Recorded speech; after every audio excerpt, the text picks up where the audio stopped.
আপনার এই নামাজ হচ্ছে না। হুযায়ফা রাদিয়াল্লাহু তাআলা আনহু ইয়ামানে গেছেন, তো ইয়ামানে এক মসজিদে নামাজ পড়েছেন। তো ইমাম সাহেব নামাজের পরে ইমাম সাহেবকে জিজ্ঞাসা করতেছেন যে আপনি এভাবে কত বছর নামাজ পড়েন? বলে আমি এভাবে 40 বছর নামাজ পড়ি। কয় বছর? 40 বছর। বলতেছে আল্লাহর কসম করে পড়ছি আপনার নামাজ হয় না। আমি রাসূলের সাহাবী, আমি রাসূল থেকে যেভাবে নামাজ পড়তে দেখেছি আপনার নামাজ সেভাবে হয় না। কি করবেন আপনি এখন? হ্যাঁ, আপনি যেটা সহিহ সুন্নাত মোতাবেক নামাজ সেটা আদায় করবেন। আপনার আগের গুলা আগে যে করছেন, সূরা আরাফের শুরুতেই বলেছেন আউযু বিল্লাহি মিনাশ শাইতানির রাজিম বিসমিল্লাহির রহমানির রহিম আলিফ লাম মিম সাদ। এই হরফগুলি আপনারা সবাই জানেন যে কোরআনের বিভিন্ন সূরার শুরুতে এই হরফগুলি হরফে মুকাত্তাআ বলা হয়। এই হরফগুলি রয়েছে, যেমন আলিফ লাম মিম সূরা বাকারার শুরুতে, হা মিম, আলিফ লাম রা, এভাবে। আল্লাহ সুবহানাহু ওয়া তাআলা কুরাইশদেরকে, কেননা তারা ফসিহ বালিগ ছিলেন, অনেক ভাষা সম্পর্কে তাদের জ্ঞান ছিল, সেই জন্য আল্লাহ সুবহানাহু ওয়া তাআলা তাদের কাছে একটা চ্যালেঞ্জ করে দিয়েছে, হে আরবের গোষ্ঠীগুলো, তোমরা তো আরবি ভাষায় খুব পারদর্শী, তাহলে আমি এই যে তোমরা যে আরবি শব্দ ব্যবহার করে কথা বলো, লেখো, তো ঠিক সেই হরফগুলি দিয়েই আমি কি করলাম? কোরআন নাজিল করলাম। এই হরফ দিয়েই কোরআন নাজিল করলাম। যদি পারো তোমরা একটা সূরা নিয়ে আসো, 10টা সূরা নিয়ে আসো, একটা সূরা নিয়ে আসো, 10টা আয়াত নিয়ে আসো। কেউ পারছে? কেউ পারে নাই। এটা হলো এই হরফগুলির রহস্য।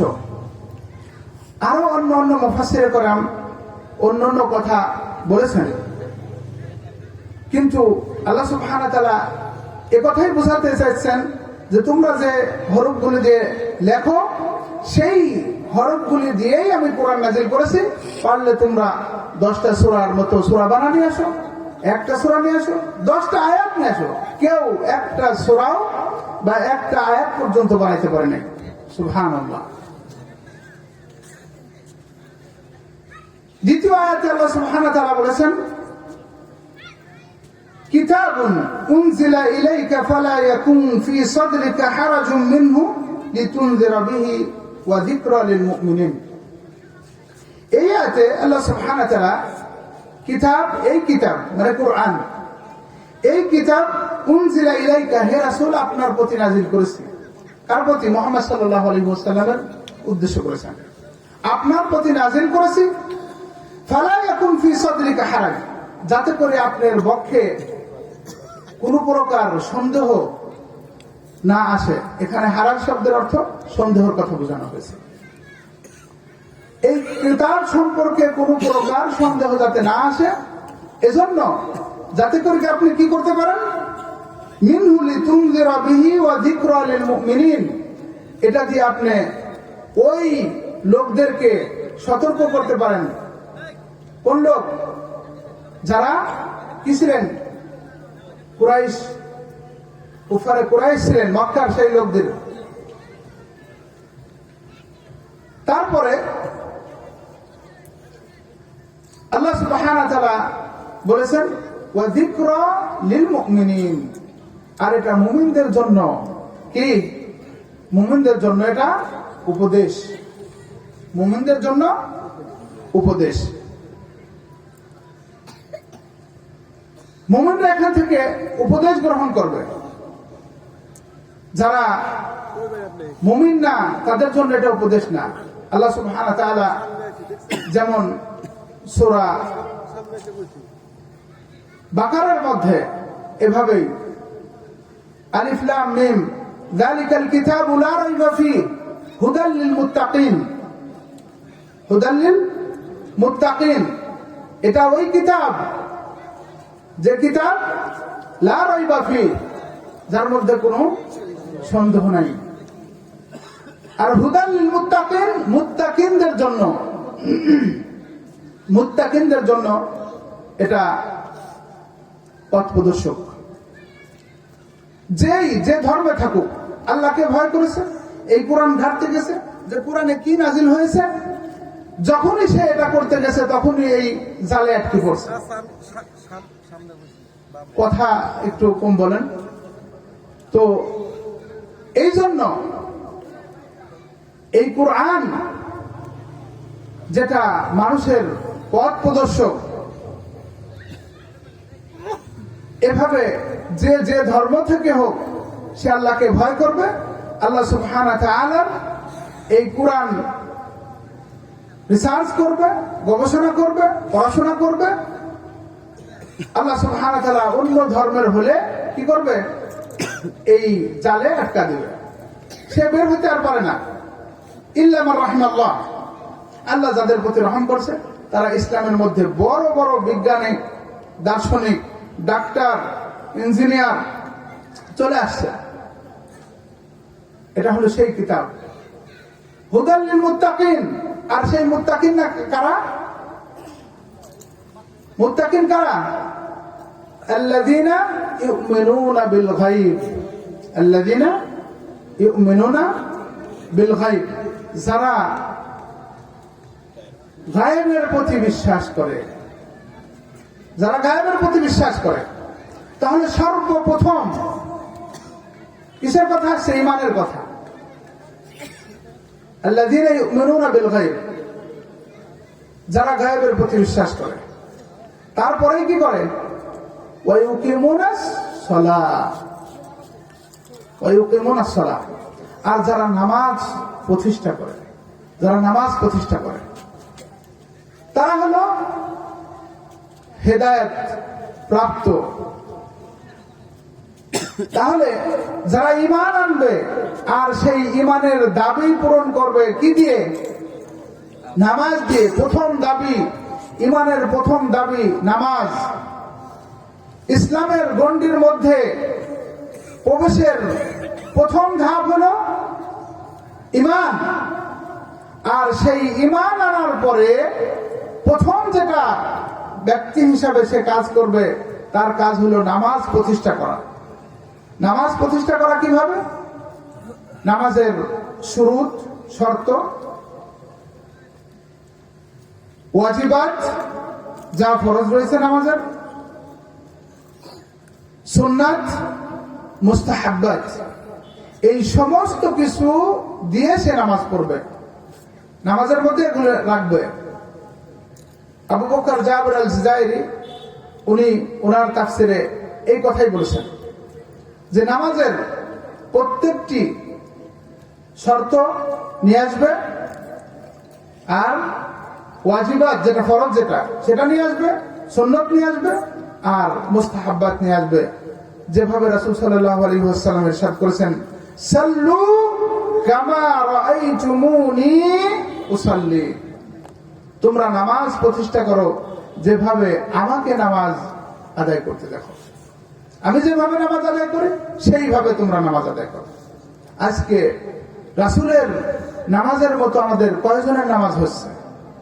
আপনি যদি বলতে যান তাহলে আপনাকে বাধা দেবে। আপনি নতুন করে, না নতুন না, এটাই পুরাতন, আপনারটা নতুন। সেজন্য আপনার ভিতরে যদি ঈমান থেকে থাকে, অন্তরে যদি ঈমান থেকে থাকে, সত্য কোনটা এটা আপনি যাচাই করুন, আপনি খুঁজুন, আপনি তল্লাশি করুন, না হলে আপনার এই নামাজ হচ্ছে না। হুযায়ফা রাদিয়াল্লাহু তাআলা আনহু ইয়ামানে গেছেন, তো ইয়ামানে এক মসজিদে নামাজ পড়েছেন। তো ইমাম সাহেব নামাজের পরে ইমাম সাহেবকে জিজ্ঞাসা করতেছেন যে আপনি এভাবে কত বছর নামাজ পড়েন? বলে আমি এভাবে 40 বছর নামাজ পড়ি। কয় বছর? 40 বছর। বলতেছে আল্লাহর কসম করে করছি আপনার নামাজ হয় না, আমি রাসূলের সাহাবী, আমি রাসূল থেকে যেভাবে নামাজ পড়তে দেখেছি আপনার নামাজ সেভাবে হয় না। কি করবেন আপনি এখন? হ্যাঁ, আপনি যেটা সহিহ সুন্নত মোতাবেক নামাজ সেটা আদায় করবেন। আপনার আগের গুনাহ আগে যে করছেন আগের এই গুনাহকেও কি করবেন আল্লাহ সুবহানাহু ওয়া তাআলা নেকি দ্বারা বদলে দিবেন।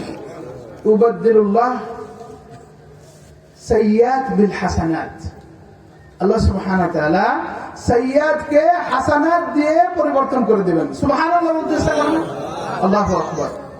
আপনি মনে করবেন না যে আমি এতদিন ধরে পড়ছি আর এখন নতুন কিছু জানলাম, নতুন কিছু শিখলাম, আর এটা আমি কিভাবে ছেড়ে দেবো, লোকজন আমাকে কি বলবে। না,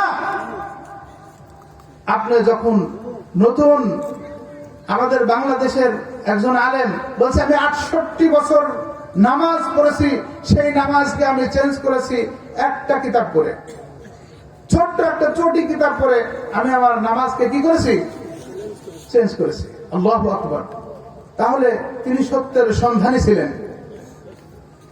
কি ছিলেন? সত্যের সন্ধানী ছিলেন। যখন তিনি কোরআন এবং সুন্নাহ অনুযায়ী নামাজ পেয়েছেন, সেটা নিজের নামাজ চেঞ্জ করে উনি ওইভাবে নামাজ আদায় করেছেন। তাহলে আমাদের নামাজ ব্যক্তিগতভাবে আমাদের প্রতিষ্ঠা করতে হবে। ঠিক আমরা যখন নামাজ নিজে প্রতিষ্ঠা করব, তার সাথে সাথে আমাদের আল্লাহ সুবহানাহু ওয়া তাআলা বলেছেন, ইয়া আইয়ুহাল্লাযীনা আমানু কু আনফুসাকুম ওয়া আহলিকুম নারা, হে ঈমানদারগণ, তোমরা নিজে আগুন থেকে বাঁচো আর তোমাদের আহাল পরিবারকে আগুন থেকে বাঁচাও। আপনি আহাল পরিবারের বাড়ি রেখে গেলেন, আপনি নামাজ ইস্তেকামত করেছেন, নামাজ প্রতিষ্ঠা করেছেন, আপনি এখন অন্যের নামাজ নিয়ে চলে যাচ্ছেন অন্যদের দাওয়াত দিতে, হবে? আপনারটা হওয়ার পর আপনার প্রতিবেশী হকদার কে? কথা বলেন না কেন? পরিবার। আল্লাহ বলতেছেন কথা, ইয়া আইয়ুহাল্লাযীনা আমানু কু আনফুসাকুম ওয়া আহলিকুম নারা, হে ঈমানদারগণ, তোমরা নিজেরা আগুন থেকে বাঁচো আর তোমাদের পরিবারকে বাঁচাও। আর এই পরিবার, এটা কিন্তু বড় একটা হাতিয়ার। এই জন্য আল্লাহ সুবহানাহু ওয়া তাআলা এই পারিবারিক সিস্টেম করে দিয়েছেন। আদম হাওয়াকে, আদম আলাইহিস সালামের বানানোর পরে কি করছে? হাওয়া আলাইহিস সালামের সৃষ্টি করতেছে। হ্যাঁ, এই দুইজন পরিবার না? এখান থেকে তো সৃষ্টি হয়েছে পরিবার। এখন পর্যন্ত, কিয়ামত পর্যন্ত থাকবে ইনশাআল্লাহ। আর এই পরিবারকে ধ্বংসের জন্য ইহুদি এবং নাসারারা এখন খাস করে মুসলিম পরিবার ধ্বংসের জন্য তারা দেখতেছে মুসলিম পরিবারে যেভাবে তারা কাজ করে যাচ্ছে মিশনে, এভাবে কোনদিন যদি এই পরিবারকে শেষ না করা যায়, ইসলামকে শেষ করা যাবে না।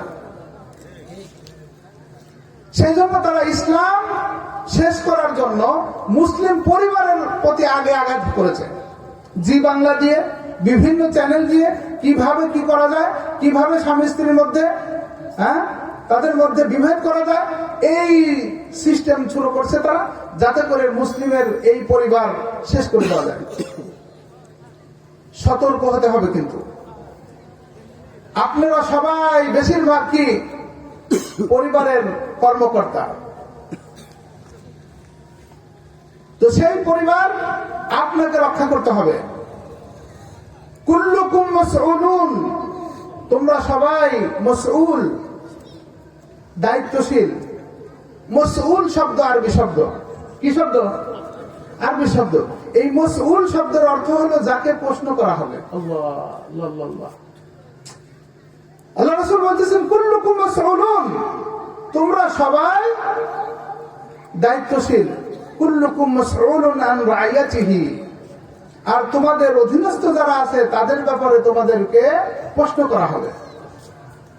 এখন চিন্তা করেন, আল্লাহ তুমি আমাদেরকে মাফ করো। আল্লাহ সুবহানাহু ওয়া তাআলা যদি ধরেন, আমরা এক পাও সরানোরা করতে পারবো না। আল্লাহর খাস রহমত দিয়ে আমাদেরকে, আল্লাহ তুমি আমাদেরকে জান্নাতে প্রবেশ করাও। তো আমরা প্রত্যেকেই এই পরিবারকে সুশিক্ষায় শিক্ষিত করার জন্য এই কোরআন অধ্যয়ন করতে হবে। আফালা ইয়াতাদাব্বারুনাল কুরআন তোমরা কি কোরআন গবেষণা করো না? আম আলা কুলুবিন আকফালুহা, নাকি তোমাদের অন্তরকে বন্ধ করে দেওয়া হয়েছে? সেই জন্য এটা প্রতিষ্ঠা করার জন্য সর্বপ্রথম ইমানের পরেই দাবি কিসের? সালাত, নামাজের দাবি। সেই নামাজ, এখন আপনি দেখেন আমার আর আপনার বাড়ি একই ছাউনি তলে থাকি, কিন্তু আমরা কি সবাই নামাজ প্রতিষ্ঠা করেছি? তাহলে আমাদের প্রত্যেকের যে দায়িত্ব, সেই দায়িত্ব কি পালন করেছি? না। যদি আমরা এই দায়িত্ব পালন না করি, তাহলে আমাদের কি করা দরকার? দায়িত্ব পালন করা দরকার, নিজে প্রতিষ্ঠা করে অন্যকে তার দাওয়াত দেওয়া। ঠিক তেমনি ভাবে কোরআনে তাওহীদ প্রতিষ্ঠার এই প্রথম নামাজ প্রতিষ্ঠা, ঠিক তারপরে যাকাত প্রতিষ্ঠা করা, রমজান মাসের রোজা প্রতিষ্ঠা করা, হজ প্রতিষ্ঠা করা যদি সামর্থ্য থাকে, যাকাতেরও হকদার হলে যদি যাকাতেরও যদি নিসাব পরিমাণ মাল হয়, যাকাত প্রতিষ্ঠা করা, এইভাবে আরো পর্যায়ক্রমে ইবাদতগুলি করতে হবে। কথা বুঝে আসছে? তাহলে আমরা যদি এটা করি, তাহলে ঈমানের পরে আমরা আমল করলাম, আর ঈমানের পরে যদি ওই অনুযায়ী আমল করি, তাহলে আমাদের জন্য কি? জান্নাত।